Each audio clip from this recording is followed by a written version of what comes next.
My main focus point today concerns this important headline. Is the AI revolution under threat from tariffs? And the reason why this question has to be asked is because what goes into the components of chips, of data centers, oftentimes comes from international inputs. And so driving up costs put the US in second place. As I mentioned, these tariffs, especially on Chinese goods, are disrupting the crucial supply chain at a time when companies are trying to spend more and more money in what is essentially an AI arms race. Microsoft, Alphabet, Amazon have spent about 155 billion, or rather have planned to spend 155 billion more. But what are they going to get for it? More expensive products means less of an ability to build out these data centers, to build out this infrastructure. Often these products are made overseas. And so these tariffs affect costs, but also affect availability as well. And so you've already seen, before you saw earnings yesterday, right? Earnings from Microsoft were primarily driven from cloud demand.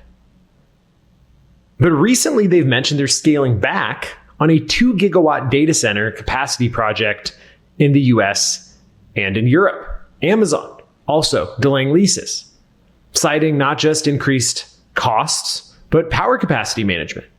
It's not just about building the data centers, it's about building the power infrastructure as well. And so because of this, right, for companies like Vistra and Constellation, who just put out a bunch of money to restart 3 Mile Island, these companies that support this energy demand, the build-outs are becoming more expensive for them, but the lack of hyperscaling from these tech companies also eats away at their revenue over time. And so the effects of this aren't just isolated to those big tech companies that are trying to build out AI infrastructure, right? It affects the power companies, it affects the construction companies, it affects the building companies. And that's why, as of a couple days ago, the Magnificent Seven has lost trillions in value year to date. Now, they've clawed a lot of that back.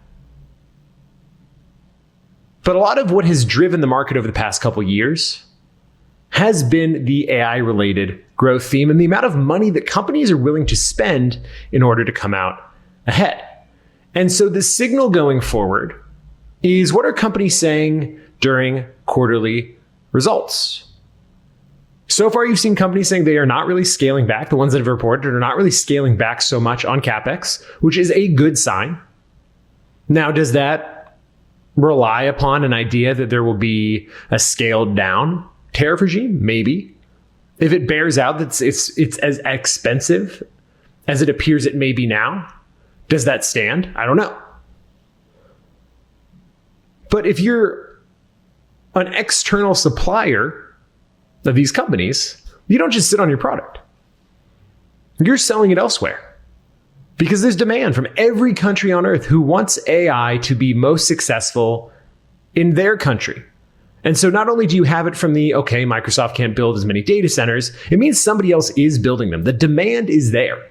And so that could further exacerbate and worsen delays and pricing for American firms down the road. Now, some analysts remain optimistic, arguing that even a short delay can be overcome in 12 to 18 months when prices settle down. But frankly, I would say this area of the market is perhaps the most important since the dot-com era. And you can see that in what companies are saying and where they're investing.